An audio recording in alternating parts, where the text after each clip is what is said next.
มาเป็นคนบ้านดงบ้านป่าอาศัยพื้นให้พื้นนาเป็นที่ทำมาหากินคอยคำลงแรงนั่งแยงนกกาโบยบินสายลมแผ่วพัดมาได้นินไม่ไผ่สีกันสวรรค์บ้านนาความหูที่มีบุตรที่ก็ต่ำทำนาการด่างดำเงินคำบ่มีดอกนาสาวใดจะสน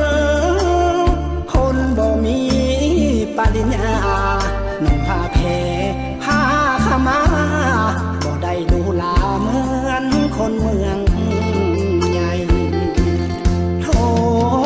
รศัพท์ก็ใส่รุ่น030เก่าอย่างหุ่นแต่เฮาก็แสนภูมิใจตามภาษาคนจนบ่มีรถใหญ่เรื่องไฟแสงสีเมืองศรีวิไล